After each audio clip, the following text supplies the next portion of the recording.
Bien-aimés, je suis heureux de vous retrouver dans cette session de temps de rafraîchissement, un moment d'inspiration, un moment d'intercession, un moment d'adoration, un moment où nous rentrons dans la communion divine, un moment où nous faisons de la communication avec notre Créateur, notre Rédempteur, notre Consolateur, notre priorité, un moment où nous nous ouvrons, Seigneur, afin qu'il déverse en nous sa divine onde, afin qu'il puisse nous transformer, nous régénérer, nous sauver et surtout nous préparer pour l'éternité. Au moment où nous plaidons avec celui qui intercède pour nous dans le sanctuaire céleste, au moment où nous plaidons avec celui qui par des soupirs inexprimables prend nos prières et les transforme, un moment où nous recevons de notre Père céleste toutes ces divines largesses, toutes ces douces gratuités. Je suis sûr que nous allons encore expérimenter la présence, la puissance de notre Seigneur Jésus-Christ en ce moment. Aujourd'hui, nous allons nous focaliser sur un récit biblique qui va nous aider à avoir une nouvelle perspective par rapport à ce que nous vivons. Nous vivons un temps où l'inflation est galopante. Nous vivons un temps où le terrorisme n'est plus chose extraordinaire. Nous vivons un moment où les crises sociopolitiques sont monnaie courante. Nous vivons un moment où les crises conjugales sont à la une de nos vies. Nous vivons un moment où nous ne savons pas de quoi sera fait le lendemain. Nous vivons où les guerres ne sont plus des choses lointaines, mais des choses que nous vivons perpétuellement. Et c'est un moment où nous devons nous consacrer à l'Éternel, car le Seigneur, dans sa parole, principalement dans Matthieu chapitre 24, nous a donné des signes marquant les temps de la fin. Et ces signes se réalisent devant nous. Et tout ce que nous avons à faire, c'est de crier au secours à notre Dieu. Dans Psaume chapitre 56, versets 1 à 3, nous lisons: Oh, aie pitié de moi, ô Dieu, car des hommes me harcèlent tout le jour. Ils me font la guerre, ils me tourmentent. Tout le jour, mes adversaires me harcèlent. Ils sont nombreux, ils me font la guerre comme des hautains. Quand je suis dans la crainte, en toi, je me confie. Et en Dieu, nous voulons encore nous confier en ce jour. Et pour commencer, nous voudrions qu'il puisse nous élever de tous ces bruits terrestres, qu'il puisse rendre silencieux tous ces bruits du dehors, afin que nous puissions nous brancher sur sa fréquence divine, afin que sa volonté soit notre volonté, afin que notre esprit puisse s'unir à son esprit, afin que la présence du Seigneur Jésus-Christ dans notre vie altère notre moi, altère notre égoïsme, afin que nous puissions faire un avec notre Dieu, et que par ces divines ondées des temps de rafraîchissement puissent tomber sur nous. Ce moment est particulier, c'est pour cela que je veux que vous puissiez prier en ce moment. Je veux que vous puissiez intercéder. Je veux que vous puissiez louer le Seigneur.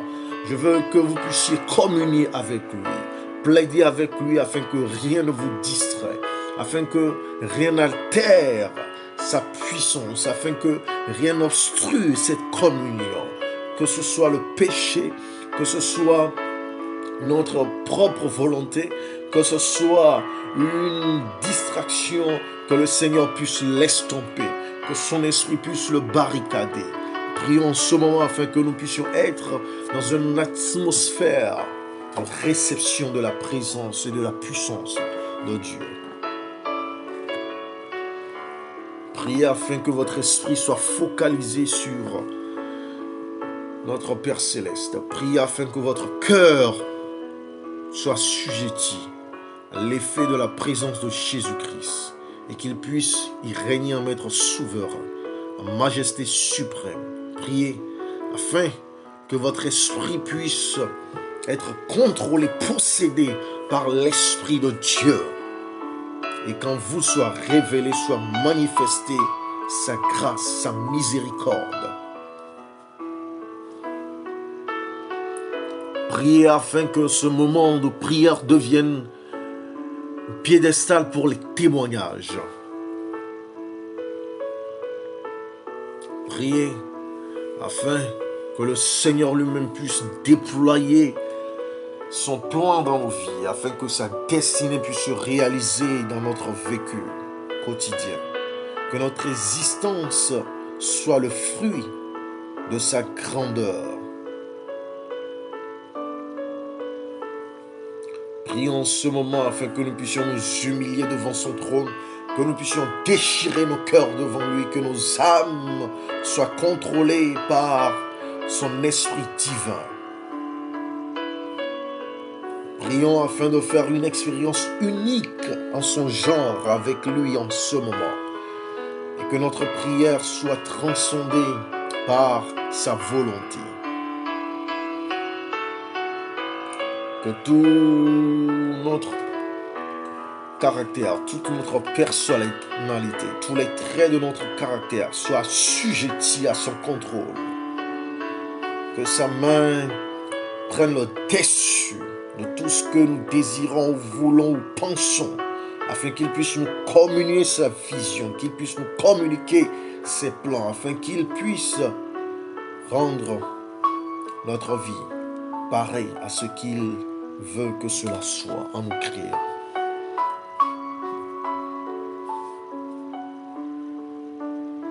Oui, cher ami, la Bible est claire que si nous disons que nous n'avons pas péché, nous mentons et que nous faisons de Dieu un trompeur. Nous allons donc confesser nos péchés, les nommer, nos erreurs, nos égarements, même nos doutes, notre incrédulité, nos perplexités. Plaider avec le Seigneur de les enlever, d'effacer nos transgressions, de jeter nos iniquités dans le fond de la mer et de ne plus s'en souvenir. Que ce soit le péché de nos ancêtres, de nos pères, que ce soit les péchés du passé, que le Saint-Esprit lui-même puisse nous les remémorer, afin que nous puissions plaider pour un pardon total.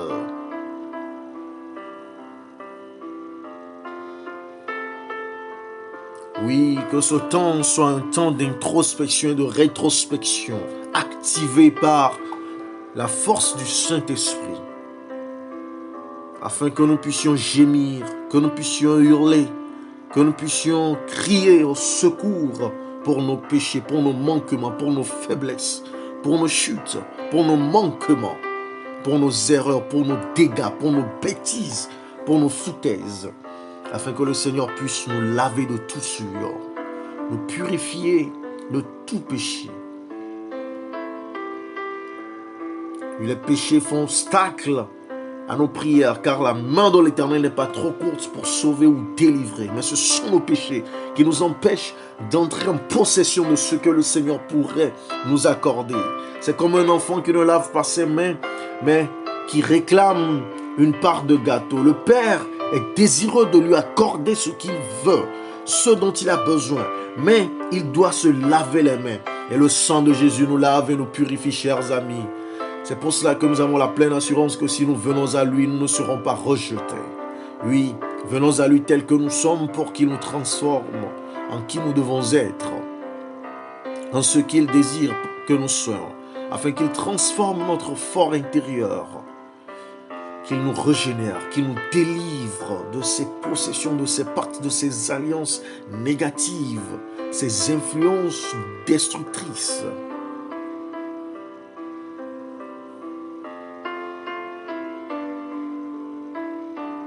Prions en ce moment afin que le Seigneur puisse écraser sous ses pieds tout ce qui nous rend captifs du mal, tout ce qui nous lie avec l'ennemi.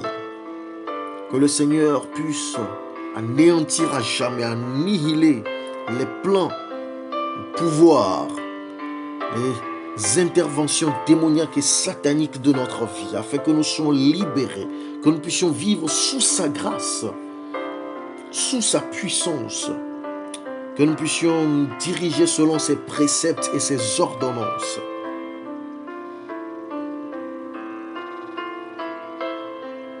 Plaidons avec le Seigneur afin que nous ne fassions pas comme Rachel qui avait quitté son père Laban pour être avec son mari Jacob, mais qui a pris les idoles, les statues de son père. Et quand son père est venu les réclamer, elle a menti, ne voulant pas se lever pour qu'une fouille soit faite, trompant les hommes de son père qu'elle était en période de menstruation.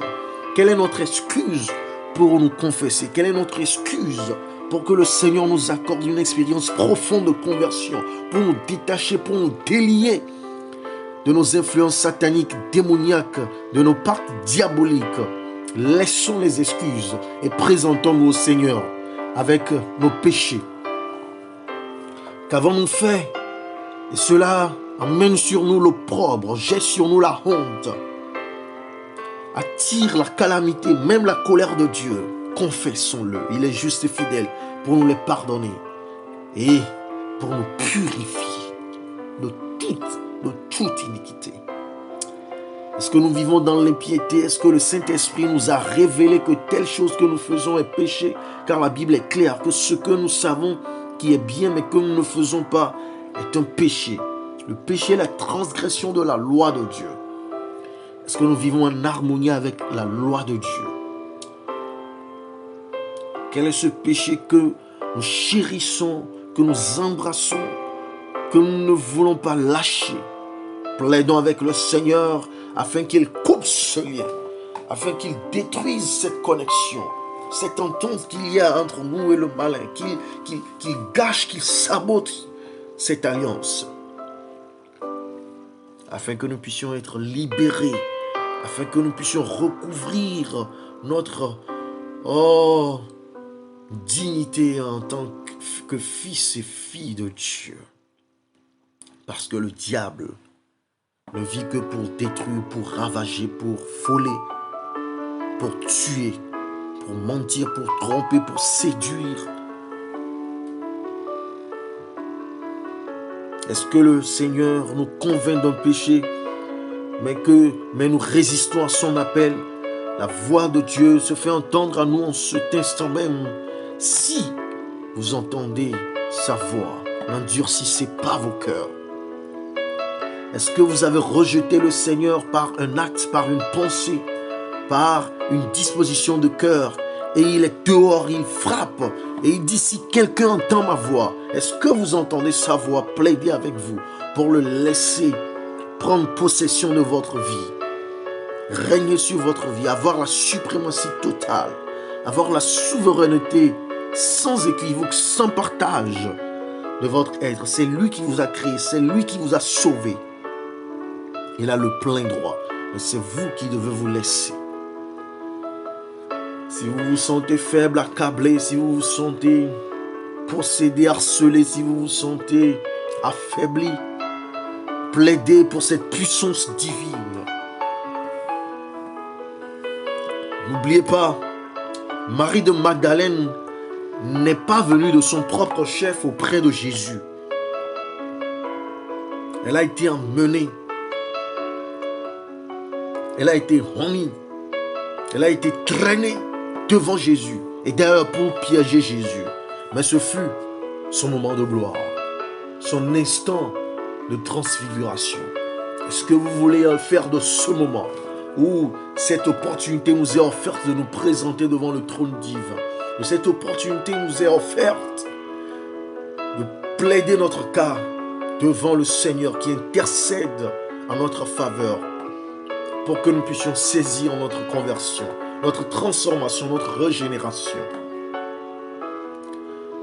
Depuis ce jour, quand Jésus a pu dire à Marie de Magdala: va et ne pêche point, Marie de Magdala est devenue une disciple de Jésus-Christ jusqu'au pied de la croix, jusqu'au tombeau. Et d'ailleurs, elle fut la première personne à voir Jésus alors qu'il était ressuscité. Et c'est à elle que Jésus a donné l'ordre d'aller dire à ses disciples, peureux, effrayés, qui s'étaient cachés, qui avaient fui le Seigneur, qu'il était vivant. C'est à elle que les anges se sont montrés et lui ont demandé: pourquoi cherchez-vous celui qui est vivant parmi les morts?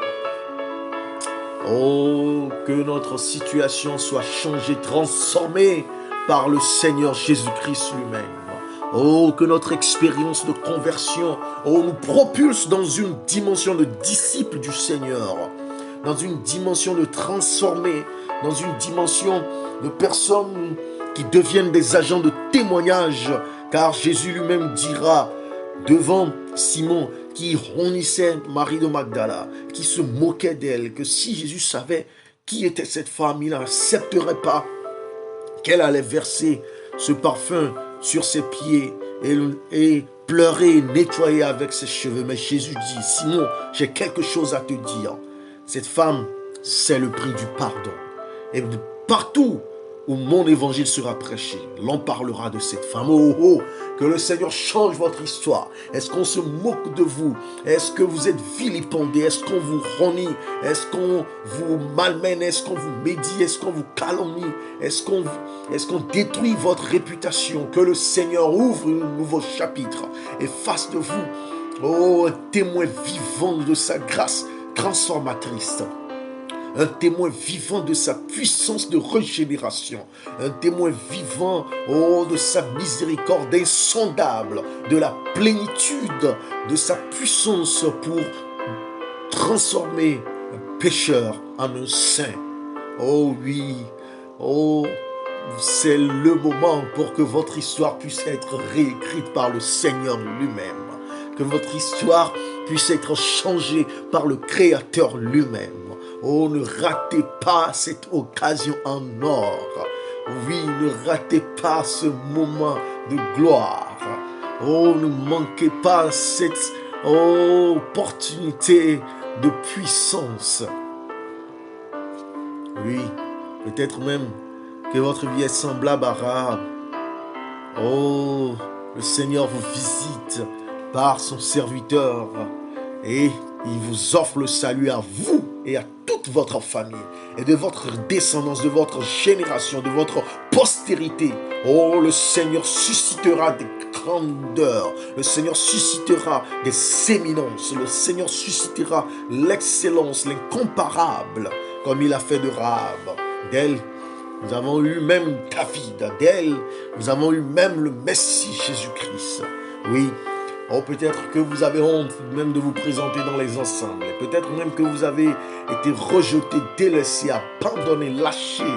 Oh, peut-être que vous ne pouvez plus même paraître dans certains cercles, comme la Samaritaine qui allait au puits en plein midi. Oh, seul.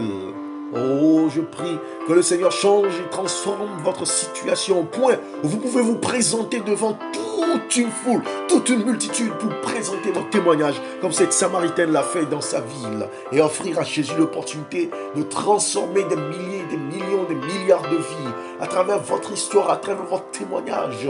Montrer la puissance de transformation de sa grâce. Oh oui, offrez-vous à l'Éternel aujourd'hui comme un sacrifice, afin que son feu vous consume. Oh, et que l'odeur suave de son sacrifice soit agréée par Dieu lui-même. Et que cela soit pour le salut de toute une génération, de toute une multitude. Oui, le Seigneur en est capable. Il veut le faire avec vous.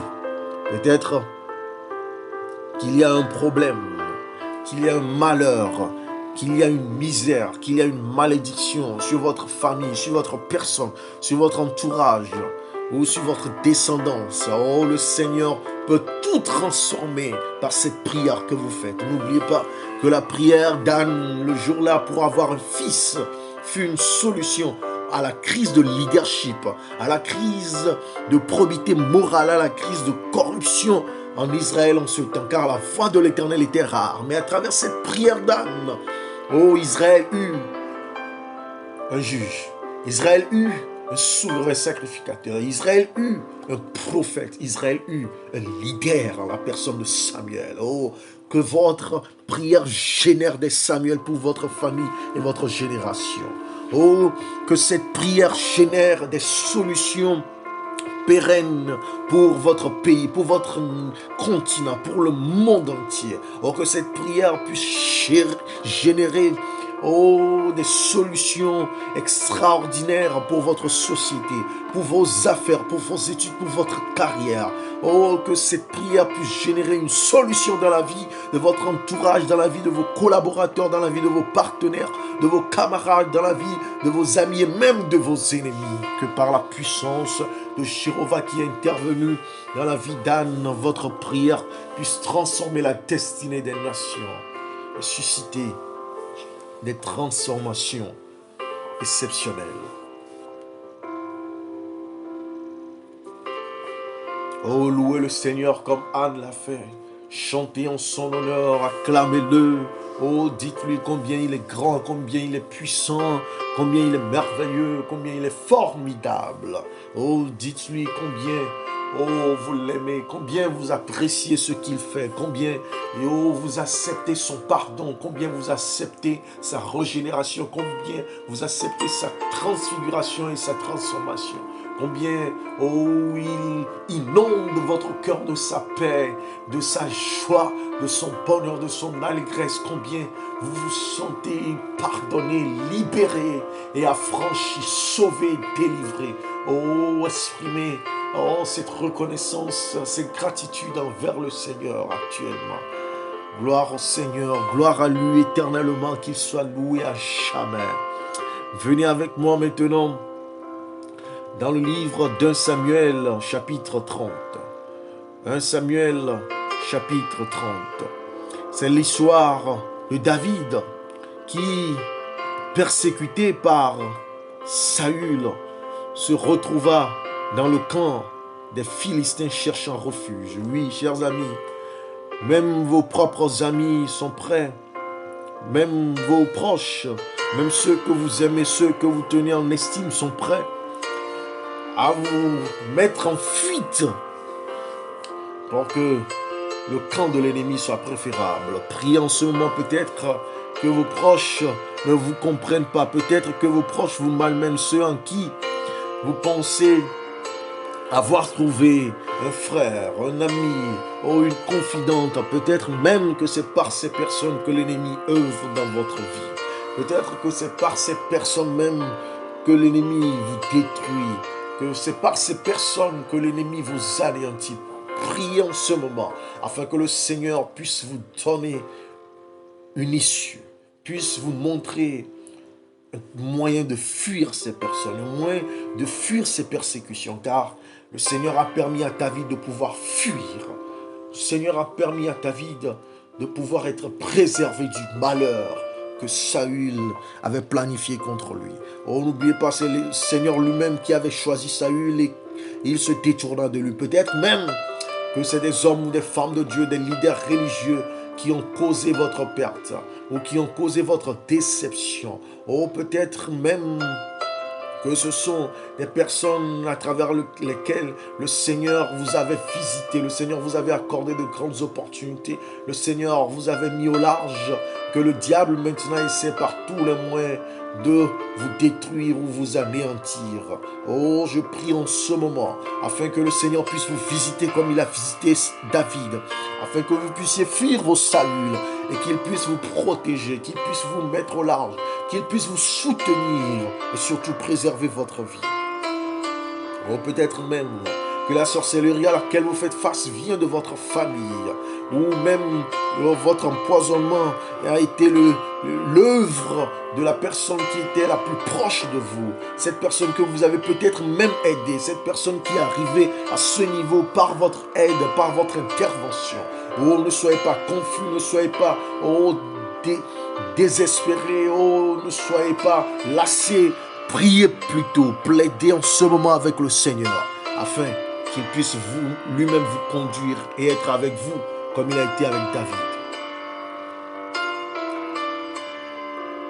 Priez que vous puissiez recevoir votre revanche, votre jugement de la part de l'Éternel lui-même. Priez pour être délivré, dépossédé de tout esprit de revanche personnelle, de tout esprit de dépression, de tout esprit de désespoir, de ce que vous n'avez plus l'envie d'aider les hommes, de montrer de la bienveillance et de la considération pour votre prochain, parce que vous pensez que votre bienfait a été mal récompensé. Lisons maintenant 1 Samuel chapitre 30 à partir du verset 1. La Bible nous dit, lorsque David arriva le 3e jour à Tsiklag avec ses gens, c'était le lieu où il vivait. Il venait de quitter une guerre avec les Philistins. Il rentrait d'une victoire. Les Amalécites avaient fait une invasion dans le Midi et à Tsiklag. Ils avaient détruit et brûlé Tsiklag après avoir fait prisonniers les femmes et tous ceux qui s'y trouvaient, petits et grands. Ils n'avaient tué personne, mais ils avaient tout emmené, s'étaient mis en route. David et ses gens arrivèrent à la ville et voici, elle était brûlée. Et leurs femmes, leurs fils et leurs filles étaient emmenés captifs. Oh, chers auditeurs, auditrices, peut-être qu'en ce moment, vous vivez votre expérience de Tsiklag. Peut-être que vous prospériez bien, vous venez de décrocher votre premier boulot, vous venez d'avoir votre premier enfant, ou même vous venez d'entrer dans les liens maritaux, ou peut-être que vous venez de commencer une étude supérieure, ou vous venez de découvrir un merveilleux partenaire, ou une opportunité magnifique, mais tout d'un coup s'effondre. Oh, je voudrais que vous priez au Seigneur afin que lui-même puisse vous accorder la patience et la persévérance nécessaires dans cette crise que vous vivez. Peut-être que vous avez fait des investissements et que le marché s'écroule. Peut-être même que vous faisiez des affaires à l'échelle internationale. Le Covid-19 a tout sapé. Ou même que cette crise russo-ukrainienne, cette chute des devises a causé une grande perte pour vous. Ou peut-être que vous aviez des projets de voyage et tout avait bien commencé. Vous aviez une bonne relation avec vos parents ou même avec un fiancé ou une fiancée. Et tout a commencé par être un désastre. Priez pour la consolation de la part du Seigneur. Priez pour que le Seigneur lui-même vous réconforte. Oh, la Bible continue en disant au verset 4, alors David et le peuple qui était avec lui élevèrent la voix et pleurèrent jusqu'à ce qu'ils n'eussent plus la force de pleurer. Chers amis, vous rencontrerez des difficultés, vous n'aurez plus la force de pleurer. Vous allez vous lamenter, vous allez vous perdre, vous allez être confondu, confus et misérable. Oui, ça peut arriver même en tant qu'enfant de Dieu. Donc plaidez avec le Seigneur afin qu'il chasse toute incrédulité de votre cœur. Souvent lorsque nous sommes dans nos crises, lorsque nous faisons face à nos expériences de Tsiklag, nous pensons que le Seigneur nous a abandonnés et qu'il n'est plus nécessaire de faire recours à lui. Et nous abandonnons notre foi, nous abandonnons tout exercice spirituel, nous abandonnons toute force que donne la foi, nous abandonnons même le recours au Dieu vivant et puissant. Plaidez afin que dans votre expérience de Tsiklag, vous ne vous sentiez pas abandonné par le Seigneur, que vous ne vous lassiez pas de son intervention, que vous ne vous dites pas que c'en est fini pour vous, perdiez espoir.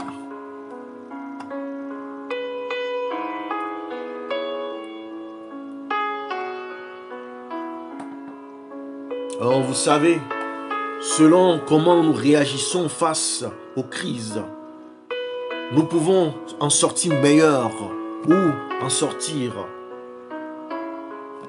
des perdants. C'est comme l'œuf qui a bouilli et la carotte qui est cuite. L'œuf contient un liquide quand il est bouilli. Et à la fin de la cuisson, l'œuf devient dur. Mais la carotte qui est dure au début de la cuisson devient molle à la fin de la cuisson. Comment sortez-vous de vos crises, chers amis? Comment sortez-vous de vos crises? Vous savez, l'alphabet chinois est différent de notre alphabet francophone, bien sûr. Au lieu des lettres, ils ont des mots qui sont représentés par des symboles. Et ils ont un symbole intéressant pour le mot crise. c'est une combinaison des symboles de danger et d'opportunité. Donc, quand nous parlons de crise, nous pouvons dire que c'est une étape dans une séquence d'événements dans laquelle nous avons soit l'opportunité d'avoir notre futur déterminé par le succès ou l'échec.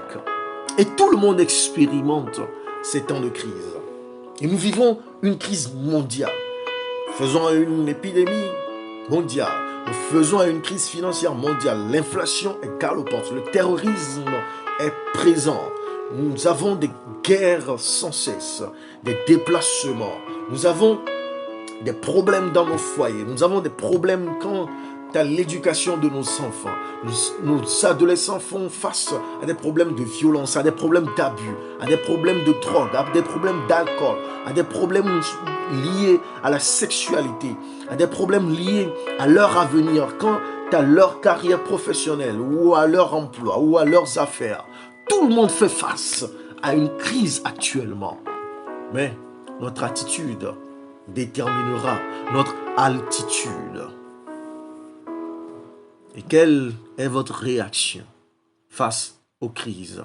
Chers amis, dans ce passage, nous avons deux types de réactions. Revenez avec moi. On nous dit, au verset 5, les deux femmes de David avaient été emmenées, Achinoam de Jezreel et Abigaël de Carmel, femme de Nabal. David fut dans une grande angoisse, car le peuple parlait de le lapider, parce que tous avaient de l'amertume dans l'âme, chacun à cause de ses fils et de ses filles. Mais David reprit courage en s'appuyant sur l'Éternel son Dieu. Alléluia, chers amis. Alors que tout le monde avait perdu sa famille, alors que tout le monde avait perdu ses biens, certains voulaient en découdre avec d'autres. Il y avait deux camps.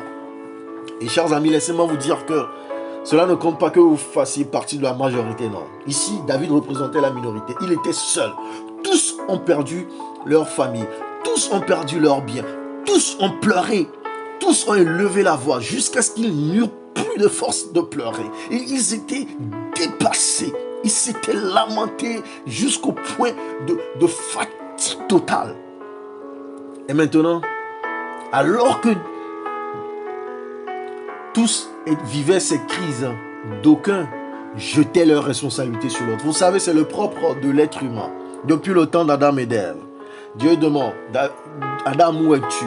Il dit, j'ai entendu ta voix. As-tu mangé le fruit? Non, c'est la femme que tu m'as donnée. Il rejette la responsabilité sur Dieu. Sa femme, qu'as-tu fait? C'est le serpent. Elle rejette aussi la responsabilité sur le serpent. Et seul le serpent se dit, ah, en tout cas, moi je sais ce que j'ai fait. Ou, ah, moi, j'assume ma responsabilité. Moi, j'ai cherché à les détruire. Je les ai séduits, je les ai trompés. Ils sont tombés dans mon piège. Chers amis, est-ce que nous pouvons apprendre de David à assumer nos responsabilités? Prions pour un esprit de responsabilité face aux crises, face aux conséquences de nos choix ou aux conséquences des choix de tierces personnes. La première chose déjà, c'est d'assumer notre responsabilité, de ne pas les rejeter sur une autre personne, de ne pas vouloir jeter notre dévolu sur une personne ou jeter la crise sur une personne, car c'est ce que fait la majorité dans ce cas. Prions en ce moment pour avoir la patience et la persévérance, l'endurance dans les crises. Oh oui, en ce moment, chers amis, élevez votre voix et plaidez afin qu'en pleine tragédie, alors qu'il y a des proportions immenses en jeu, vous puissiez garder votre calme, vous puissiez garder un esprit serein et rassuré dans le Seigneur. Priez en ce moment pour qu'en pleine crise, vous ne vous lamentiez pas comme si c'était fini pour vous, perdant tout espoir.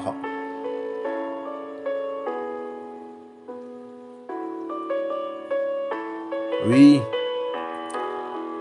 priez en ce moment, afin que face aux crises, vous ne puissiez pas perdre tout sens de responsabilité.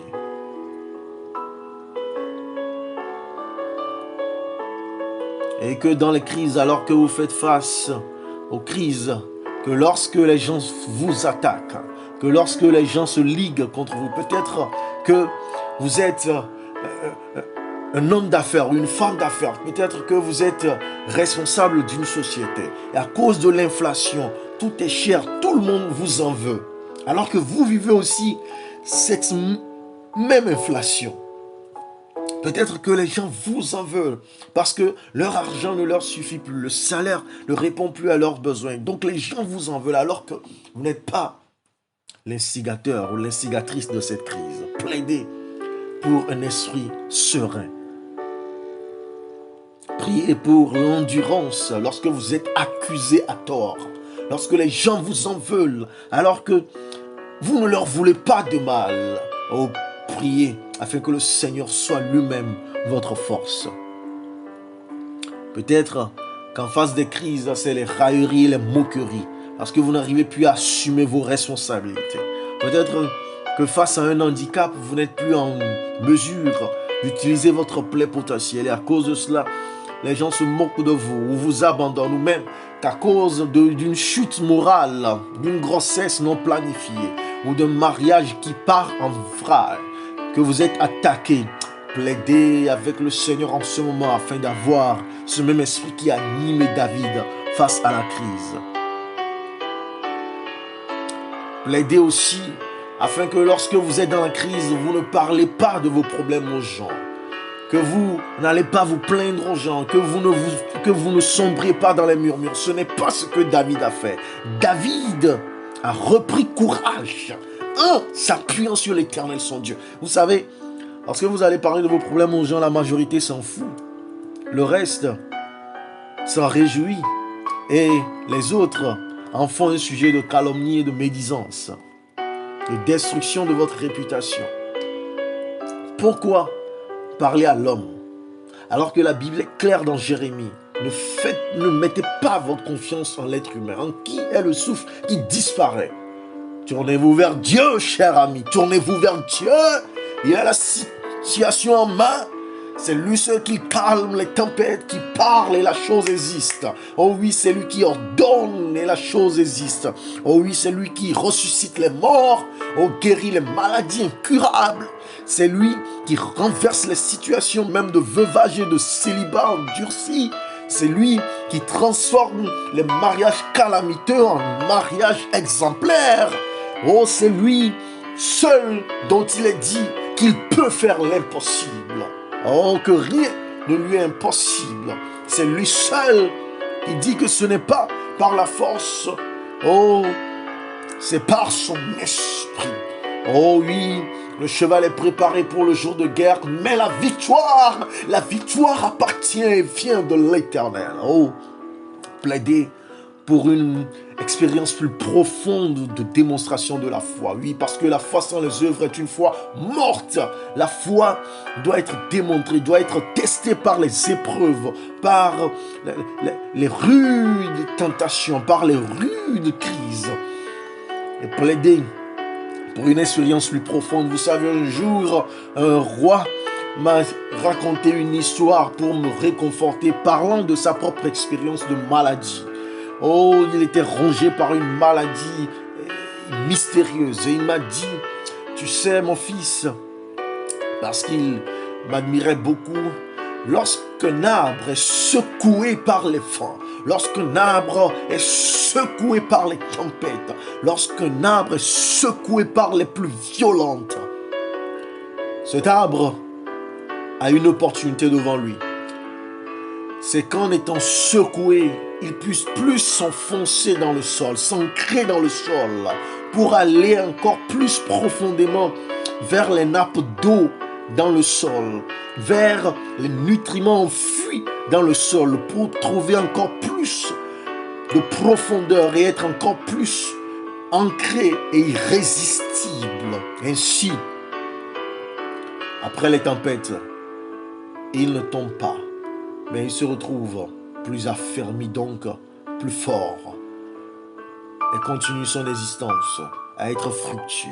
Oh, que le Seigneur vous fasse prospérer en cette crise. Priez afin que le courage vous vienne de l'Éternel, car il a un plan. Il n'est pas un Dieu qui se moque de notre misère ou qui fait des promesses et ne les tient pas, ou qui est retiré, retranché dans son palais, oh, savourant son moment de gloire et nous laissant périr dans la misère. Oh, il est un Dieu de miséricorde, un Dieu d'amour, un Dieu qui change les situations calamiteuses en situations de démonstration de sa puissance. Oh, plaidez avec Dieu en ce moment peut-être que vous manquez de foi. Criez comme ce Père, Seigneur, oh, viens au secours de ma foi. Oh, peut-être que vous êtes en ce moment en train de descendre sur une pente où vous perdez indubitablement votre foi. Oh, saisissez la main secourante de Jésus comme Pierre en criant au secours Seigneur, sauve-moi. Oh, peut-être que vous faites l'expérience de cette femme que le prophète Élisée avait visitée et qui a demandé un enfant au prophète, alors que le prophète lui a demandé: que puis-je demander au Seigneur pour toi? Après que l'enfant soit mort, elle est allée vers le prophète pour dire: je ne t'ai pas demandé un enfant, c'est toi qui m'as demandé qu'est-ce qui me manque, et voici l'enfant est mort. Oh, que le Seigneur ravive votre foi, que le Seigneur rallume votre premier amour. Oh, que le Seigneur vous fasse voir l'invisible par les yeux de la foi. Oh, que le Seigneur enlève le voile du mal sur vos sens afin que vous puissiez rentrer dans les perspectives divines. Oh, rassurez-vous comme Daniel face à la menace de mort lorsque la sentence a été prononcée de détruire tous les sages de Babylone avec leur famille. Il a pris son temps pour parler avec persuasion aux responsables, de lui donner un moment. Et il est allé prier. Oh oui, souvenez-vous, lorsque Daniel faisait face encore à cette menace de mort, qu'il ne devait plus prier ou adorer son Dieu ou implorer le nom de Jéhovah. Lorsqu'on le menait vers cette cage au lion, pensez-vous qu'il était effrayé? Pensez-vous qu'il criait: oh, je ne le ferai plus, oh, laissez-moi, oh, partir, je ne prierai plus mon Dieu, oh, laissez-moi, et puis je ne referai plus cette sottise? Non, il est rentré avec assurance, lui, avec foi dans ses cages au lion, sachant qu'il a cru, celui qui a créé ces lions. Oh, chers amis, pensez-vous comment il a réagi lorsque ses trois compagnons étaient emmenés vers cette fournaise ardente. Et cette fournaise ardente devant laquelle même ceux qui les amenaient n'ont pas pu résister. Oh, mais c'est dans cette fournaise qu'ils ont pu avoir la présence physique de Dieu. Chers amis, c'est dans le feu de la fournaise que Dieu vient. Oui, parfois c'est par la fournaise que nous pouvons expérimenter la présence de Dieu lui-même.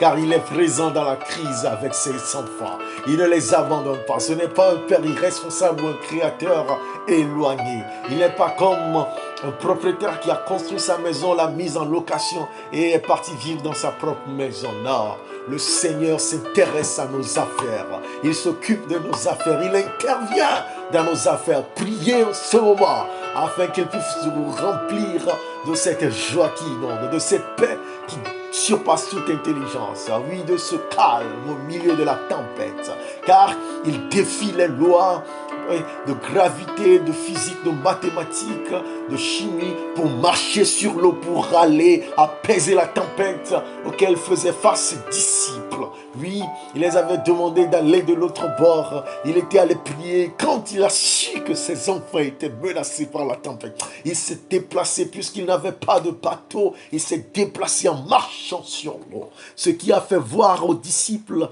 que le Dieu a la capacité de défrayer la chronique. Oui, de renverser les lois même naturelles que lui-même il a créées. Dieu vient à votre secours. Oh oui, c'est lui qui nous a créés. Oh oui, c'est lui qui nous a fait. Oh, c'est lui qui nous a sauvés. Et lorsque nous faisons face aux tempêtes, aux crises, aux inflations, au chômage, au célibat endurci, à la stérilité, aux endettements, aux dossiers de justice. Oui, il dit, c'est moi qui t'ai créé à mon image. Je viens pour ta rédemption. C'est pour cela que lorsque le diable nous a entraînés dans cette chute, il a payé le sacrifice ultime. C'est pourquoi Paul nous demande, comment donc ne nous donnerait-il pas toutes choses s'il a pu sacrifier son fils unique pour nous, alors que nous étions même rebelles, que nous ne méritions pas ce sacrifice. Oh, quel Dieu! Oh, chers amis, je prie que Dieu puisse vous ouvrir l'entendement, vous rendre voyant par rapport à son intervention. Alors qu'Élisée, lui, voyait les chars qui entouraient la montagne face à ses adversaires qui étaient venus le tuer, et que son serviteur se plaignait, se lamentait, murmurait. Il a fait une prière. Je fais cette prière sur votre vie afin que le Seigneur écarte le voile qui vous obscurcit, écarte l'ingratitude et l'incrédulité qui vous ronge et qui vous détruit, afin que comme ce serviteur vous puissiez voir les chars du Seigneur.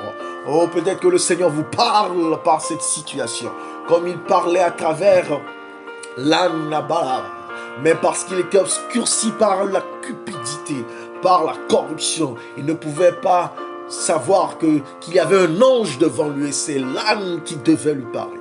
Que le Seigneur vous parle par des moyens, que vous pensez être idiots. Que le Seigneur puisse intervenir dans cette crise alors que vous pensiez que c'est impossible. Chers amis, la Bible nous dit, David reprit courage. Puissiez-vous plaider avec Dieu afin que votre reprise de courage soit ancrée dans sa foi, soit ancrée dans sa volonté, soit ancrée dans son plan pour vous, soit ancrée dans sa vision pour vous, soit ancrée dans sa destinée pour vous, soit ancrée dans son secours à votre endroit, soit ancrée dans sa provision et sa protection pour votre personne, car cette inflation ne vous rendra pas affamé et mourant de faim. Cette crise épidémique ne vous enverra pas dans la tombe ou même dans le feu au-delà de la tombe.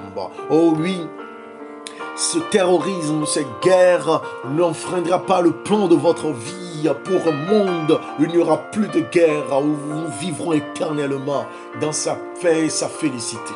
Oh, je prie le Seigneur que cette crise conjugale, que cette crise professionnelle, que cette crise parentale, que cette crise justicière, cette crise d'angoisse, que cette crise mentale ou émotionnelle, ne vous envoie pas dans les feux de l'incrédulité, vous jette en dépourvu au diable, non. Que vous puissiez vous appuyez sur l'Éternel, votre Dieu. Vous voyez, la Bible continue au verset 7 en disant, il dit au sacrificateur Abiatar, fils d'Abimelech, apporte-moi donc l'éphod. Abiatar apporta l'éphod à David. C'est avec l'éphod qu'on consultait l'Éternel. Il avait fait recours à l'homme de Dieu. Il avait fait recours aux ressources appropriées. Il avait fait recours à la prière, à l'intervention de Dieu, à la vision de Dieu, à la perspective divine. Il a fait une demande spécifique et il a eu une réponse prompte. Il a fait une demande précise, une demande claire. Il a demandé au Seigneur, poursuivrai-je cette troupe? L'atteindrai-je? L'Éternel lui répondit. L'Éternel lui répondit. Je prie en ce moment que vous recevrez une réponse de l'Éternel. Cher ami, priez en ce moment, je vous en prie. Et demandez à Dieu spécifiquement qu'est-ce que vous devez faire dans cette crise. Comment vous devez le faire. Avec qui, avec quoi le faire. Quand le faire précisément. Soyez concis.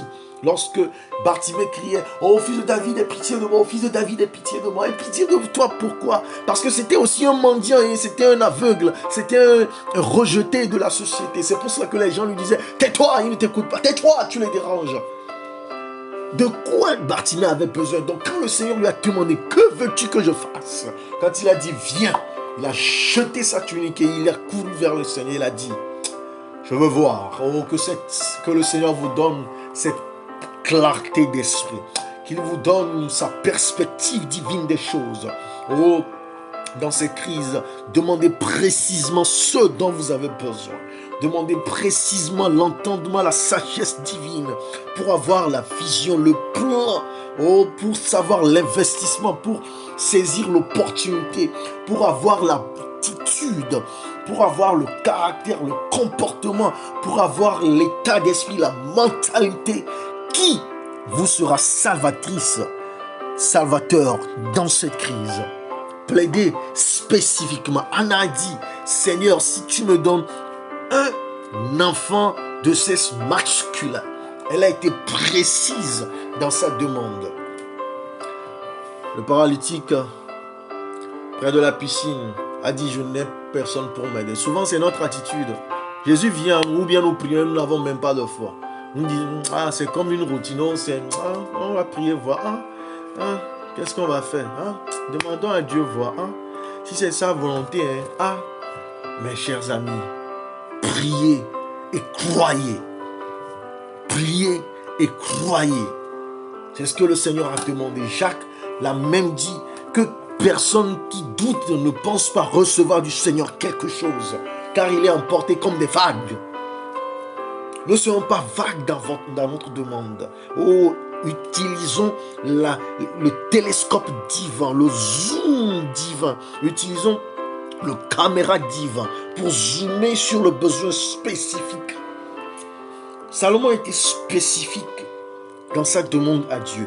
Et cela a déclenché toute une série de bénédictions. Plaidons avec le Seigneur. Comme Paul l'a même dit, nous ne savons pas demander. Le Saint-Esprit par des soupirs inexprimables. Si nous ne savons pas, demandons au Saint-Esprit. Saint-Esprit, comment dois-je demander? Que dois-je demander?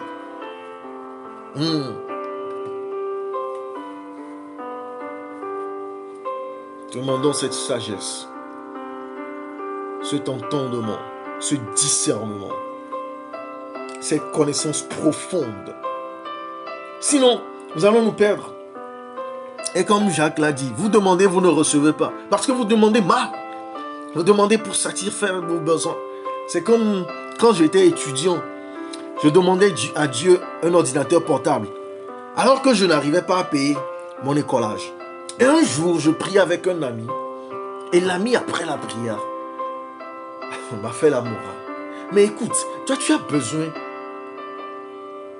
de frais d'écolage. Et tu demandes un ordinateur portable. Alors qu'il y a un laboratoire d'ordinateur où tu peux aller travailler, faire tes recherches et utiliser les ordinateurs.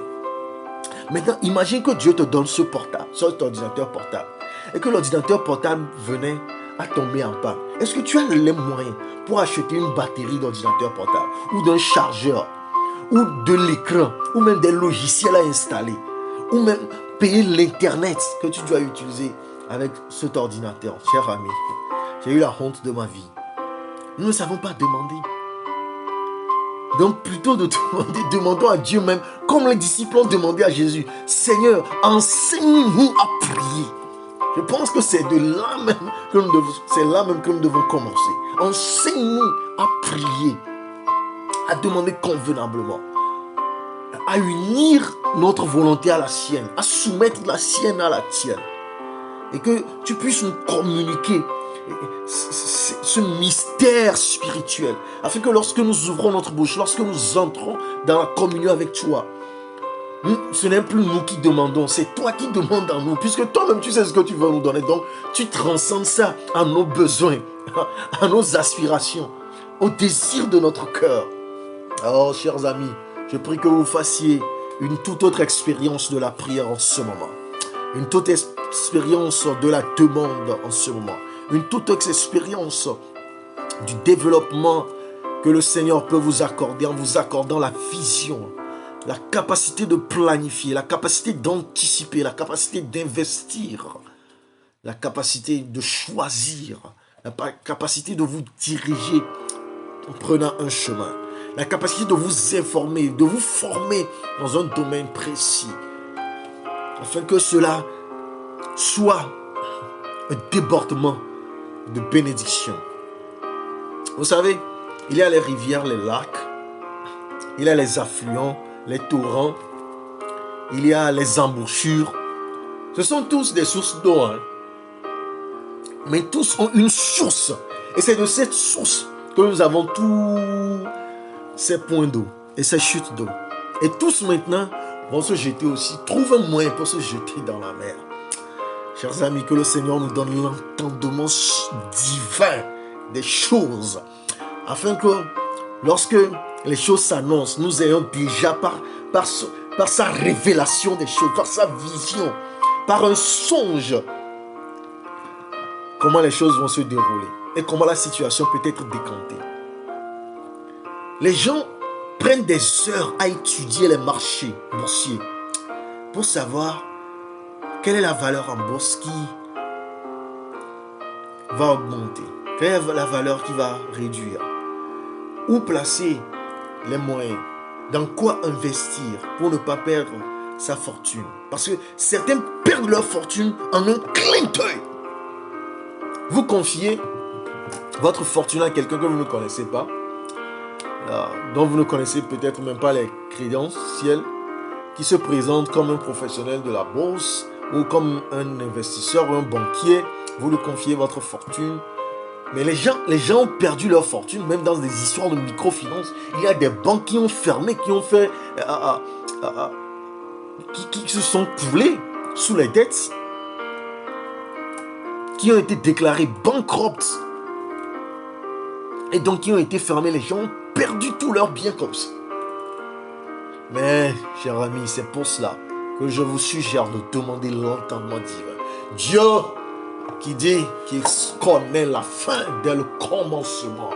Oui, qui a dit que les choses cachées sont à lui. Plaidons avec lui afin qu'il nous donne une révélation de ces choses. Si Dieu a pu depuis la Genèse prédire l'arrivée du Messie dans Matthieu, si Dieu a pu depuis Ésaïe prédire la forme par laquelle le Messie sera né, si Dieu par les prophètes Joël, Michée ont pu avec précision révéler des siècles auparavant la ville, le point où Jésus naîtra. Oh, cher ami, rien n'est impossible à ce Dieu. Il peut vous révéler des choses dont vous ne pouvez même pas imaginer. Oh, c'est la différence que Daniel avait à la cour du roi de Babylone. Il pouvait expliquer les songes, il pouvait prédire l'avenir avec la capacité divine. C'est pour cela qu'il a donné toute la gloire à Dieu. Que ce n'est pas moi, mais qu'il y a un Dieu dans les cieux. Ce Dieu est accessible à nous tous, chers amis. Allons à ce Dieu, allons vers lui pour qu'il nous offre cette capacité d'anticiper, d'être proactif et non de réagir. Vous savez, en matière de leadership, il y a certains qui réagissent. La chose arrive et puis ils cherchent maintenant quoi faire, comment résoudre la solution. Mais il y a ceux qui sont proactifs. En amont, calculent, font des calculs, utilisent des formules pour détecter les problèmes à venir. Il y a des économistes qui avaient déjà prédit cette crise que nous vivons, ou même la récession que nous avons vécue il y a des années, par rapport à la corruption, à la volupté de certains dirigeants du marché financier. Il y a d'autres géostratèges et géopoliticiens qui avaient déjà prévu que la Russie envahirait l'Ukraine. Parce que les Occidentaux sont en train de pousser l'Ukraine vers une guerre inévitable. Chers amis, allons à ce Dieu. Oui, allons à ce Dieu afin qu'il nous révèle quoi faire, comment faire, quand le faire, pourquoi le faire et de quelle manière le faire. Parce que c'est de là que notre succès sera déclenché, que la solution sera décantée. Oh, lorsque David consulta l'Éternel et qu'il posa les questions, chers amis, posez les bonnes questions à Dieu. Face au choix de la vie, face au choix d'un conjoint, est-ce que cette femme saura me soutenir dans le chômage, me soutenir dans l'endettement, dans les crises d'angoisse, dans la maladie? Est-ce que cet homme assumera ses responsabilités? Est-ce que cet homme sera un père modèle pour mes enfants, sera un éducateur approprié pour ma progéniture. Ce n'est pas le bling-bling, la belle tenue, la belle costume, le beau sac, la belle chaussure, chers amis. Posons les bonnes questions. Et attendons la réponse de l'Éternel, comme l'Éternel lui répondit, poursuis, car tu atteindras et tu délivreras. Alléluia. Oh, que le Seigneur nous ordonne la poursuite, qu'il nous accorde la délivrance, qu'il nous accorde l'atteinte de nos objectifs, des buts qu'il nous a fixés en nous créant, du dessein pour lequel il nous a appelés, pour lequel il nous a élus au nom puissant de Jésus-Christ. Oh, je prie que vous puissiez recevoir votre victoire en amont. Vous savez, il y a des athlètes et des athlètes, des compétiteurs et des compétiteurs. Je n'oublierai jamais quand devant ma télé, j'ai vu des nations africaines dire devant le monde entier à la Coupe du Monde qu'ils sont venus apprendre et s'ils arrivent déjà à se qualifier pour le deuxième tour, c'est déjà un... Je me suis demandé, mais vous avez une tête comme tout le monde, vous avez deux pieds comme tout le monde. Il y a d'ailleurs des nations comme le Brésil, l'Équateur, le Venezuela, la Colombie, qui passent toujours le premier tour, mais qui sont aussi de descendance africaine comme vous. Donc, est-ce que c'est une complexité africaine? Je me suis dit non. Il y a dans des équipes comme les équipes de France, d'Angleterre, des Africains qui leur assurent, qui leur garantissent la victoire. Mais quelle est la différence alors? Vous avez deux bras, vous avez deux pieds, vous avez le même ballon, la même surface d'opération. Je me suis posé mille et une questions. Et il y a ceux qui viennent à la conférence de presse et ils disent, avec le collectif que nous avons, avec les préparatifs que nous avons faits, nous sommes assurés de nous retrouver en finale, de soulever la coupe. Et, chers amis, quelle est votre mentalité, quelle est votre attitude, quelle est votre disposition de cœur pour recevoir la victoire? Imaginez si David lui-même était vacillant, il était un peu dubitatif et que le Seigneur lui dit, poursuis, car tu atteindras, tu délivreras. Mais il revenait d'une guerre, il était fatigué. D'ailleurs, la suite de l'histoire va nous le dire, que lorsqu'ils arrivèrent, avant d'avoir atteint ces gens qui avaient dépossédé leur camp de leur famille, eh bien, certains étaient trop fatigués. Le verset 10, David continuait la poursuite avec 400 hommes. 200 hommes s'arrêtèrent, trop fatigués pour passer le torrent de Bésor. Ils venaient d'une guerre. Imagine si David aussi s'était dit, je suis fatigué, je me suis lassé. Ou bien, est-ce que c'est l'Éternel qui a parlé? Oh, je ne suis pas sûr.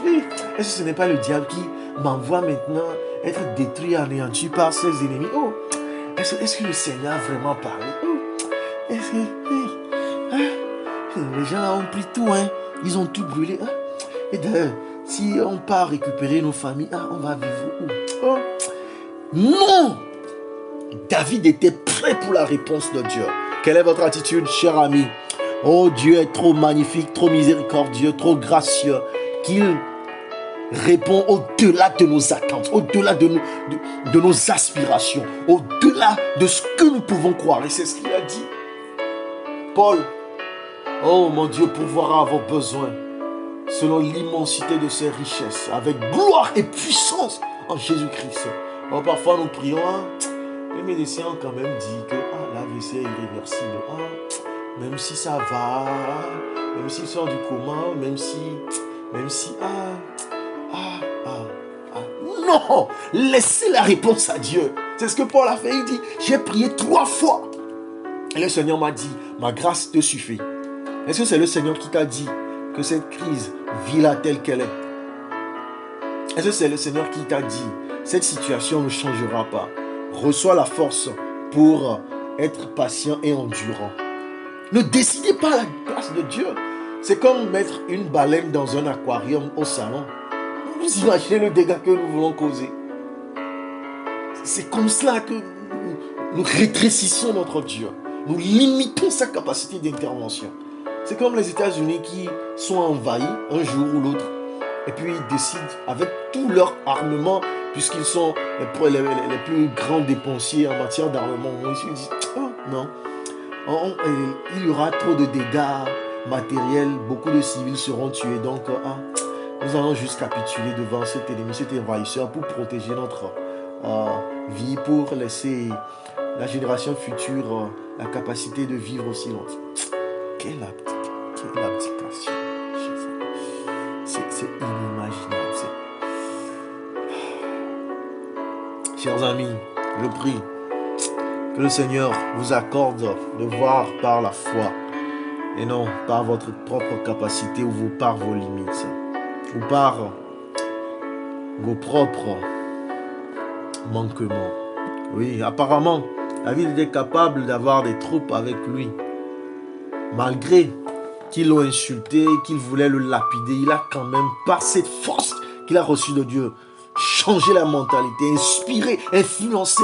Oh, je prie que vous puissiez recevoir de l'Éternel cette capacité d'influencer, d'inspirer. Lorsque tout le monde est exaspéré, lorsque tout le monde est désespéré, lorsque tout le monde lâche, lorsque tout le monde ne veut plus faire quoi que ce soit ou même pas avancer ou essayer, que le Seigneur vous donne cette capacité de pouvoir encourager, exhorter ou influencer, rallier autour de vous une force, inspirer afin que des exploits puissent être accomplis. Et la Bible nous dit, et David se mit en marche. Aussitôt, il a eu la réponse de Dieu. Il n'a pas entendu, oh Seigneur, bon, est-ce qu'on peut apercevoir que les gens là n'ont pas d'épée, où on peut voir en vision quelle est leur capacité numérique, leur capacité d'armement. David se mit en marche, lui et les 600 hommes qui étaient avec lui. Oh, ils arrivèrent au torrent de Bésor où s'arrêtèrent ceux qui restaient en arrière. Il y aura certains qui vont vous abandonner, certains qui ne croiront pas en la vision, parce que c'est à vous que le Seigneur a donné la vision. Donc, lorsque les gens ne vous accompagnent pas jusqu'au bout, lorsque les gens ne vous soutiennent pas, lorsque les gens ne croient pas en votre capacité d'agir, mais Nelson Mandela l'a bien dit, que ceux qui pensent que c'est impossible, laissent faire ceux qui pensent que c'est possible. C'est vous qui avez reçu la réponse de Dieu, c'est vous qui avez jeûné, c'est vous qui avez veillé, c'est vous qui avez prié, c'est vous qui avez entendu la voix de l'Éternel, c'est à vous que le Seigneur a parlé. Mais accomplissez sa volonté. Sinon vous avez perdu la capacité, parce que Dieu a déclenché déjà sa cohorte angélique. Oh, j'imagine par ma vision de la capacité de Dieu, que avant même que David avait prié, Dieu voyant les cœurs, Dieu lisant dans les pensées, avait déjà dépêché Gabriel et ses autres anges en route pour aller donner une nouvelle force, pour aller servir d'espion, pour aller servir d'intelligence, pour aller servir de puissance à David et à son armée. Oh, l'Éternel avait déjà dépêché son armée pour précéder David, car comme Moïse l'avait demandé au Seigneur, si tu ne vas pas avec nous, oh, nous n'irons pas. Oh oui, lorsque nous parlons avec le Seigneur, nous devons agir par la foi. Oh, lorsque nous prions, nous devons voir les montagnes déplacées. Oh, quand Jésus-Christ demandait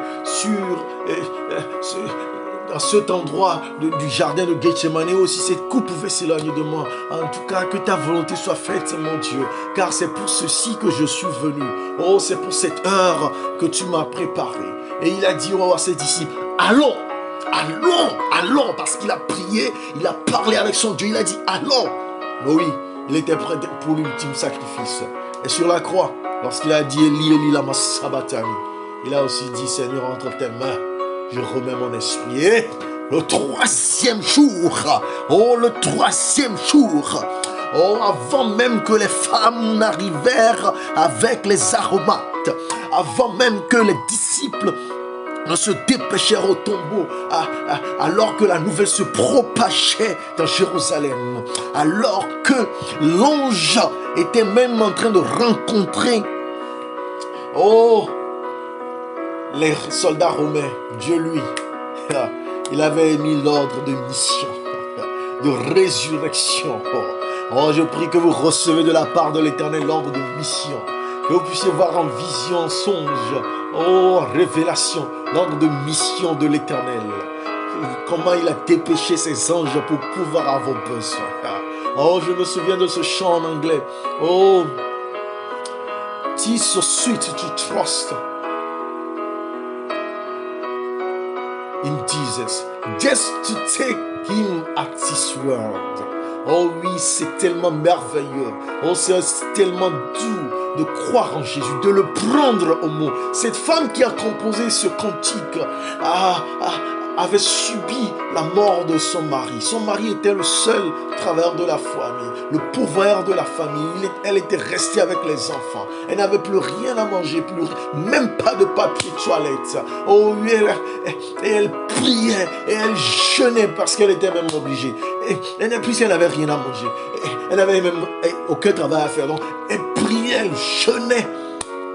Et on frappa à la porte. Elle ouvrit, il n'y avait personne. Mais un panier rempli de biens, de provisions. Elle a cru à un piège. Elle a cru que quelqu'un arriverait, que je voulais juste laisser ceci avec vous et venir reprendre. Elle a refermé la porte. Elle a continué à prier, à jeûner. Elle est repartie voir. Il y avait toujours le panier. Mais le soir, il y avait des fruits. Donc ça a commencé déjà par pourrir. Elle s'est dit, Seigneur, pardonne-moi de mon incrédulité. Je priais pour un miracle. Et le miracle est arrivé. Et je n'y crois pas. Elle a écrit ces mots. Oh, "'tis so sweet to trust in Jesus, just to take him at his word, just to know that say the Lord, just to rest upon his promise." Jesus, oh, how I love you. Oh, Jesus, how I trust you.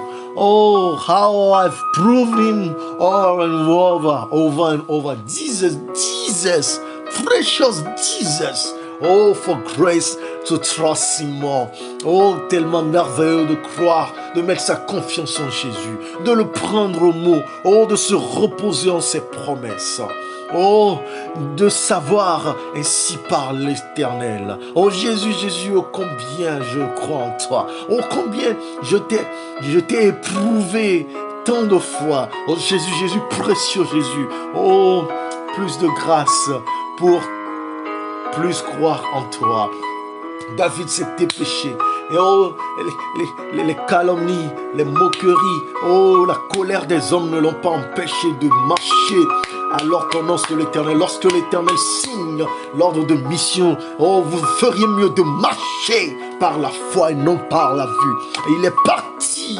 Oh, non, les hommes ont été fatigués. Il a pensé à la parole de l'Éternel. Oh, les hommes étaient épuisés. Il a pensé à la parole de l'Éternel. Oh oui, nous devons saturer notre esprit, notre cœur de la parole de l'Éternel. Oh, nous devons mémoriser, digérer les promesses de Dieu. Si vous prenez chaque jour de votre existence dans la période d'une année et que vous apprenez seulement une promesse concernant la peur dans la Bible, vous aurez une promesse pour chaque jour de votre vie sur la période d'une année. Je vous mets au défi. Apprenez les promesses par cœur pour chaque situation, pour chaque crise, pour chaque intervention divine que vous désirez. Apprenez une promesse dans ce sens. Cherchez une promesse dans la parole de Dieu et appropriez-vous de cette promesse. Demandez à l'Éternel de personnifier, de manifester cette promesse dans votre vie, de vous disposer à être dans la condition recevoir, à être partaker of that divine impartation. Oh, regardez ce que Dieu va faire. Oh, mon Seigneur est merveilleux. Il va laisser une empreinte sur le chemin.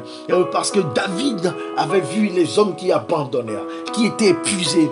Peut-être qu'il se demandait, est-ce que j'ai assez d'hommes? Mais l'Éternel m'a parlé. Oh, est-ce que j'ai assez de munitions? Mais l'Éternel m'a parlé. Oh, est-ce que j'ai assez de force? Mais l'Éternel m'a parlé. Oh, est-ce que la troupe qui m'attend ne débordera pas? Est-ce que les femmes n'ont même pas été tuées, les enfants transformés en esclaves? Mais l'Éternel m'a parlé. Et parce qu'il a cru, l'Éternel lui a laissé un moyen de renforcement de votre foi. Oh, je prie pour un moyen de renforcement de votre foi. Peut-être que vous êtes face à cette crise. Oh, vous avez prié, vous avez jeûné, vous avez veillé. Oh, vous avez demandé au Seigneur, vous avez même reçu un mot de l'Éternel, mais vous êtes épuisé. Oh, vous doutez. Oh, vous vous demandez, est-ce que le Seigneur pourra, me délivrer? Le Seigneur a ses moyens pour nous instruire. Oh oui, il a ses méthodes pour renforcer la foi de celui qui croit en lui pour qu'il ne désespère pas. Parce que nous sommes dans un conflit cosmique. Oh, le diable et ses hôtes, sont des spectateurs. Oh, le monde attend la révélation des fils de Dieu. Donc Dieu ne veut pas perdre son enfant. Oh oui, Dieu ne veut pas vous perdre. Oh, Dieu ne veut pas que vous perdiez foi en lui. Dieu ne veut pas que vous perdiez assurance en lui. Et voyez ce qui arrive. Ils trouvèrent dans les champs un homme égyptien. Pas un allié, pas un ami, pas un descendant de leur aïeux, qu'ils conduisirent auprès de David. Ils lui firent manger du pain et boire de l'eau. Oui, ils le traitèrent bien, ils lui firent du bien.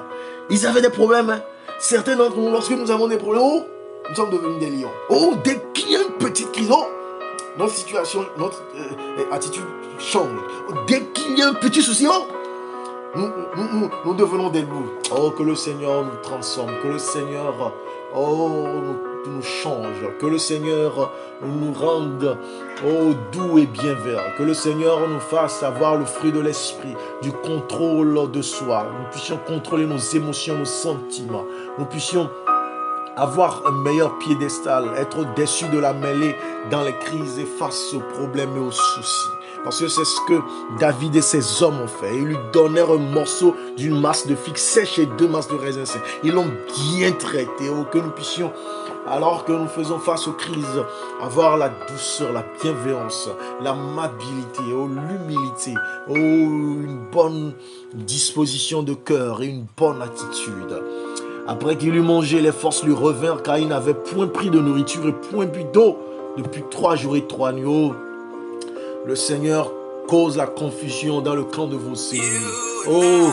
Il y a cet auteur qui a dit que lorsque votre ennemi fait des erreurs, ne commettez pas aussi l'erreur de l'arrêter. Oh oui, l'ennemi a commis une erreur. Il pensait que cette personne allait mourir, donc ils l'ont abandonné. Et c'est cette personne que Dieu va utiliser. Souvent, Dieu utilise des situations dans nos crises, nous pensons que c'est anodin, ou que c'est insignifiant, mais c'est à travers ces situations que Dieu va renverser la situation.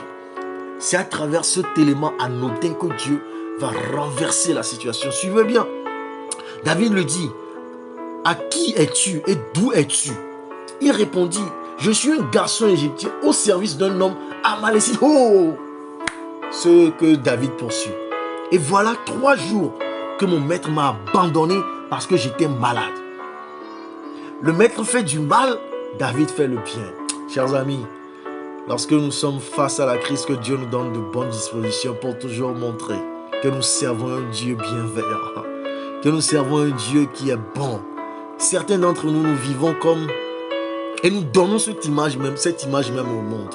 Que Dieu que nous prêchons comme étant Dieu d'amour, Dieu de miséricorde, 0-0, parce qu'on ne peut rien voir de cet amour dans notre propre vie. Malheureusement, Gandhi mourut ainsi. Il dit que j'aime bien votre Bible, j'aime bien votre Christ qui y est dépeint. Mais je n'aime pas vous les chrétiens parce que vous n'avez rien de ce Christ.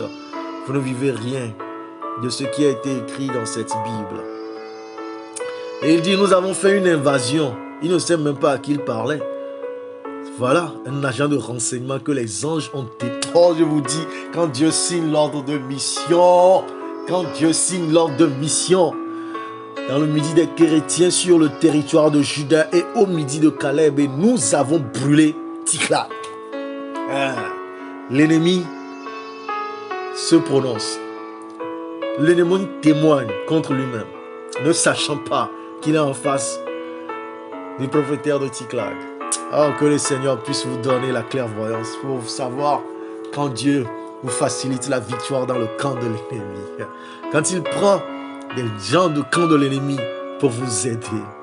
David lui dit, veux-tu me faire descendre vers cette route? David ne se fâcha pas. Ne dit pas, oh non, frappez-le. Ce sont eux qui ont fait du mal à notre peuple. Oh, tuons-le. Non, veux-tu me faire descendre vers cette trou? Et il répondit, jure-moi par le nom de Dieu que tu ne me tueras pas et que tu ne me livreras pas à mon maître et je te ferai descendre vers cette trou. Oh, que nos ennemis trouvent refuge dans nos camps par la grâce supérieure de Dieu. Que les ennemis, comme Paul l'a dit, trouvent à manger, trouvent à boire lorsqu'ils n'en ont pas. Et que ce soit comme des charbons de feu ardent que nous amassons sur leur tête. C'est chers amis, la Bible a réponse à tout. Oui. Verset 16. Il lui servit ainsi de guide. Oh, mon Seigneur est puissant.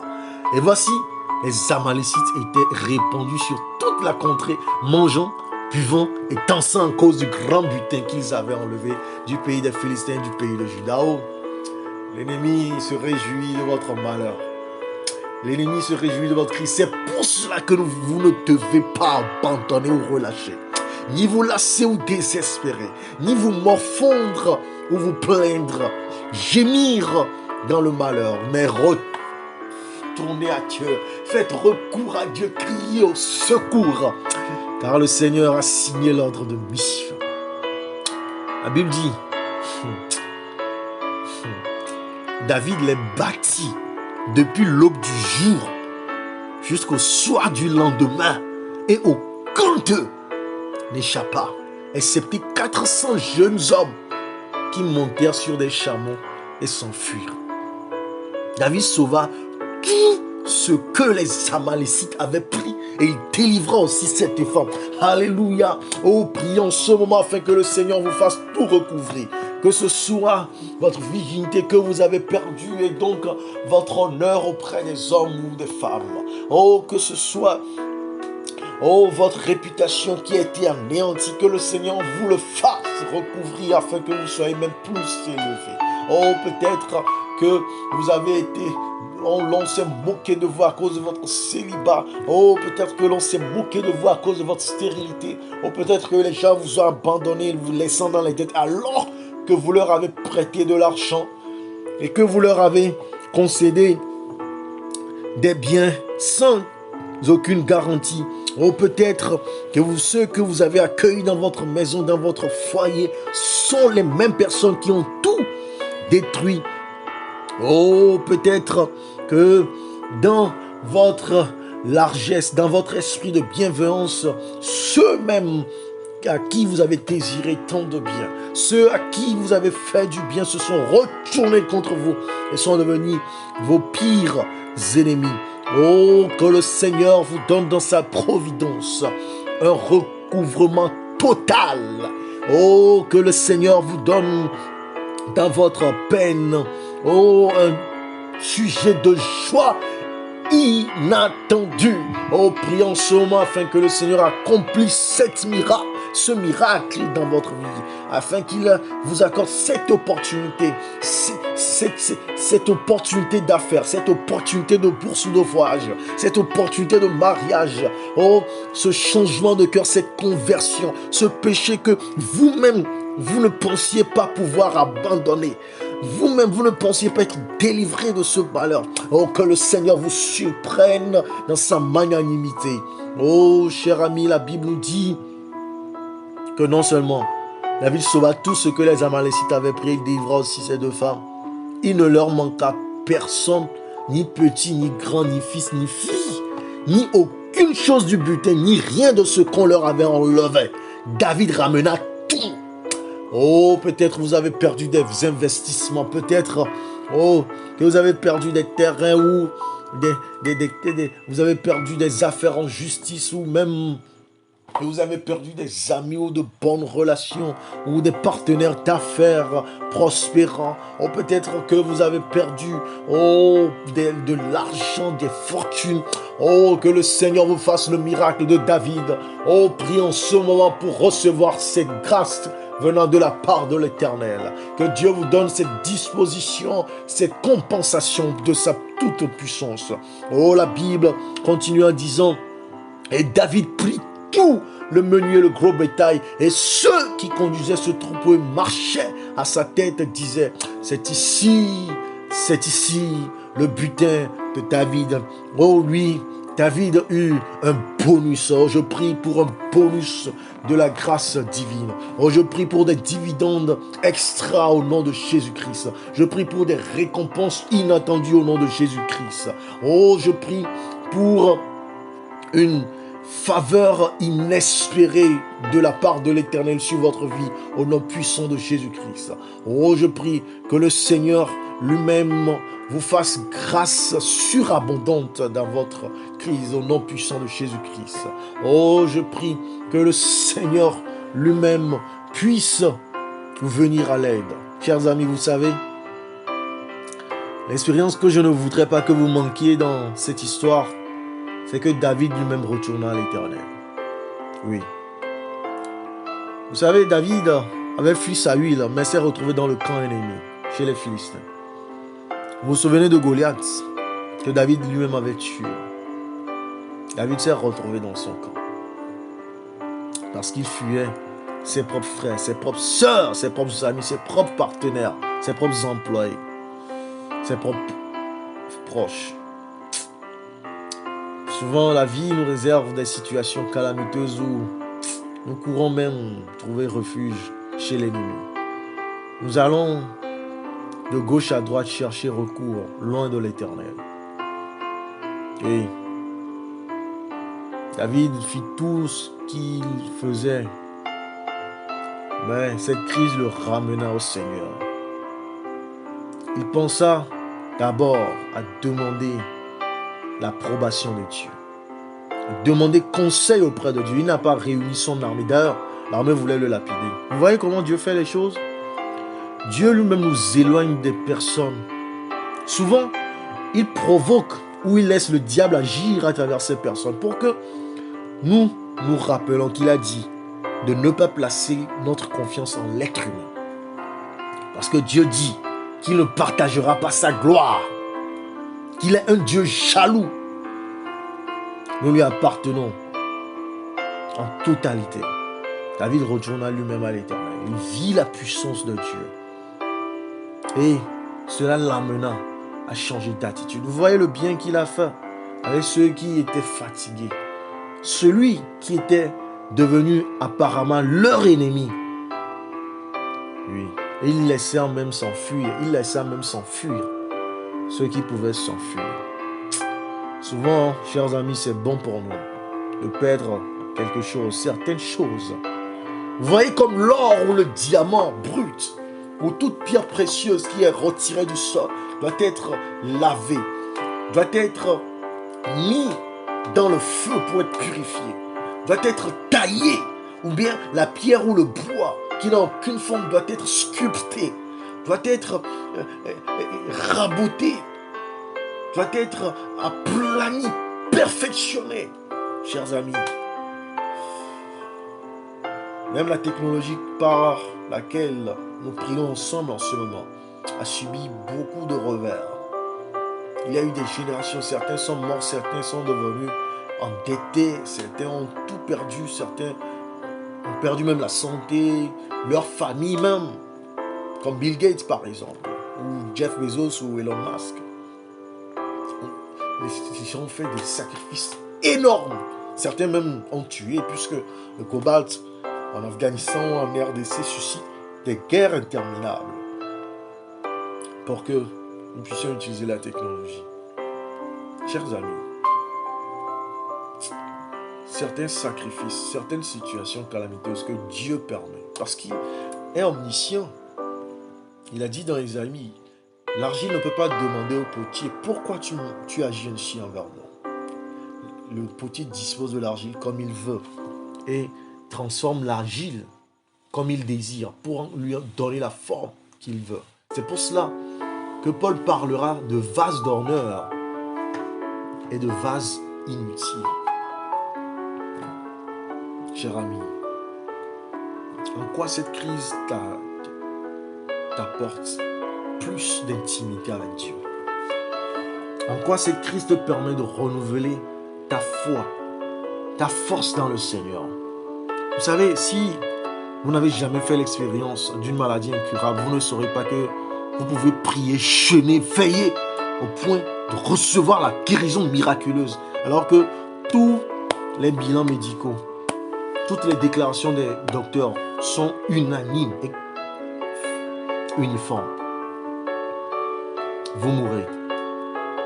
Si vous n'avez jamais vécu l'expérience d'une femme qui a dépassé l'âge d'accoucher, qui a fait tous les examens, qui a subi toutes les interventions chirurgicales des meilleurs scientifiques, et à laquelle on a dit désespérément, vous ne pourrez pas concevoir, et qui finalement conçoit. D'ailleurs, vous êtes transformé, la manière dont vous chérissez même cet enfant. Vous imaginez les enfants des rues, comment les parents doivent se sentir, qui ont abandonné leur sens de responsabilité. Mais vous croyez qu'une femme qui a souffert, qui a prié, jeûné, veillé, reçoit ce don, pourra le traiter ainsi? Chers amis, c'est pour cela que Paul nous dit de nous réjouir. Je vous le dis, réjouissez-vous toujours dans le Seigneur. Ce Paul même écrivait cette parole en étant en prison, dans un goulag, enchaîné, détenu, privé de tout droit, traîné, traité, battu comme un esclave. Ou bien vous vivez cette crise perpétuelle. Vous savez, si vous ne vous laissez pas transformer par le Seigneur, il ne permettra pas à la situation d'être transformée par sa puissance. Jusqu'à ce que nous aurons appris la leçon qu'il veut nous apprendre. Il nous fera passer ces épreuves. Oui, c'est un examen. Vous imaginez Abraham quitte sa famille sur l'ordre de Dieu. Il chasse son enfant puisqu'il ne voyait pas l'accomplissement de la promesse de Dieu. Il suit le conseil de sa famille, là, un enfant hors mariage, comme nous le disons aujourd'hui. Il chasse ce seul enfant, cette seule femme qui lui a fait cet enfant. Il laisse Lot choisir la meilleure partie. Chers amis, mais c'est seulement après qu'il ait levé le couteau que Dieu a dit: maintenant je sais que tu me crains. Maintenant je sais. Après toutes ces années, chers amis, oui, vous auriez bien fait de venir en classe, d'être à l'heure, d'avoir votre tenue là bien propre et bien repassée, d'être respectueux envers les professeurs, de bien copier tous les cours. Mais si vous ne passez pas l'examen, vous redoublez la classe. Quelle que soit votre intention. Nos intentions ne sont pas souvent conformes aux interventions divines. C'est pour cela que Dieu lui-même dit dans Ésaïe que ses pensées sont déçues de nos pensées. Chers amis, nous avons tant à apprendre de l'Éternel. Et je prie que nos crises, tant bien même qu'elles soient transformées par le Seigneur en opportunités et en provision de sa grâce et de démonstration de sa puissance, que ces crises aussi nous transforment. Oui, que ces crises nous rapprochent plus de Dieu et nous accordent la grâce de mieux traiter ceux qui nous font du mal ou ceux qui sont sous nos ordres. Vous imaginez comment David aurait pu traiter ceux qui étaient fatigués, lassés et ont demandé à rester hors du combat? Oui, le verset 21 dit: David arrivait auprès de 200 hommes qui avaient été trop fatigués pour le suivre et qu'on avait laissé au torrent de Bessor. Ils s'avancèrent à la rencontre de David et du peuple qui était avec lui. David s'approcha d'eux et leur demandait comment ils se trouvaient. Il s'inquiétait pour eux. Il n'était pas indifférent à leur peine. Il comprenait leur peine. Les crises nous permettent de mieux comprendre les gens, de mieux comprendre les situations, de mieux appréhender les circonstances. Celui qui n'a jamais marché dans les sentiers que les gens empruntent ne pourrait pas les comprendre. C'est pour cela que Jésus est descendu. Et c'est pour cela que Paul dit qu'il n'est pas un souverain sacrificateur qui ne puisse compatir à nos faiblesses, mais qui a été tenté en tout et donc peut nous sauver. Approchons donc avec assurance de son trône de grâce pour trouver secours dans les crises. Chers amis, parfois Dieu nous fait passer par ces crises, non pas à cause de nous, mais à cause des autres. Oui. C'est pour cela que Paul dit aussi Que toutes ces choses leur sont arrivées pour nous servir de témoignage. Pour que nous puissions donner un mot d'encouragement. Nous puissions prendre la défense de ceux qui sont abusés. Parce que nous comprenons mieux. Pas forcément que nous devons passer par les expériences où nous les comprenons. Mais les plans de Dieu sont les meilleurs plans. Ses desseins sont impénétrables, insondables et indiscutables. Nous ne pouvons pas argumenter avec Dieu. Pourquoi tu fais ceci? Non, tu n'as pas bien fait. Pierre a essayé. Non, tu ne vas pas mourir. Comment tu peux dire que tu vas mourir? Jésus a dit, arrière de moi, Satan. Vous savez, souvent ceux qui nous promettent le bien, qui sont des diseurs de bonne aventure, qui nous prophétisent le bonheur sans fin. Jésus n'a jamais dit cela. Il a dit, par le feu, il sera avec nous afin que nous ne soyons pas brûlés. Dans l'eau, il sera avec nous afin que nous ne soyons pas noyés. Lui-même, il a eu faim. Lui-même, il a pleuré. Lui-même, il est mort. Lui-même, il a vu la souffrance et la maladie. Paul dit qu'il a été tenté en tout. Il avait manqué d'argent pour payer ses taxes et impôts, ses dettes. Il a dû demander à Dieu qui lui a dit d'aller trouver un poisson. Et donc il a dépêché Pierre qui allait pêcher, vous imaginez, parmi tous les poissons dans cette eau. Dieu, quand il signe l'ordre de mission, il a placé cette somme dans la bouche du poisson. Quand Pierre l'a pris, il l'a pris et a pu payer la dette de Jésus. Jésus comprend votre dette. Jésus était dans un lieu désert, il n'y avait rien à manger. Les disciples le forçaient. On chasse les gens où nous n'avons rien à manger. Il dit, donnez-leur vous-même à manger. Et ils ouvrent les yeux. Oh, qu'est-ce que nous avons ici? Il y a un enfant là-bas. Mais vous imaginez, c'est ça. Dieu transforme notre perspective et notre façon de voir les choses, d'appréhender les situations à travers ces crises. Il vient à Jésus. Cet endroit est un endroit désert. Même si nous avons de l'argent, nous ne pouvons pas acheter pour nourrir tout le monde. Jésus dit, donnez-leur vous-même à manger. Nous devons obéir à la parole de l'Éternel. Nous devons cultiver l'habitude d'être à l'écoute des directives divines et appliquer nos cœurs à les suivre à la lettre, chers amis.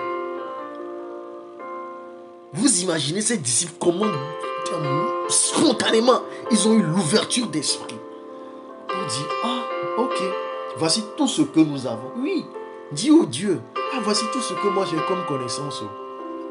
Voici tout ce que j'ai. Voici tout ce que je sais faire. Voici tout ce que je peux faire. Voici tout ce que tu m'as donné. Voici tout ce que je peux te présenter. Des pleurs, des gémissements, des larmes. David dit, je n'ai que des larmes pour pain. Dans mon sommeil, je n'ai que des larmes. Et Jésus prend ce qu'ils ont amené maintenant. Dieu veut que nous fassions le premier pas. Vous voyez, ce ne sera pas comme tout le monde. Les Israélites qui ont quitté l'Égypte. Moïse a dû étendre sa main pendant toute la nuit pour que la mer soit fondue en deux. Et ils ont marché dans le sec. Mais au moment de passer par le Jourdain, c'était une autre génération. Il n'y avait que Josué et Caleb. Chers amis, ils devaient mettre le pied dans l'eau. Et au fur et à mesure qu'ils avançaient, le Jourdain qui était en crue. Mon Dieu est grand et puissant. Oui, il est insondable. Ce qu'il a fait pour Adjoa ne peut pas être la même méthode, la même manière, le même cadeau pour Abla ou Afia. Mais ce sera quand même le même Dieu opérant un miracle.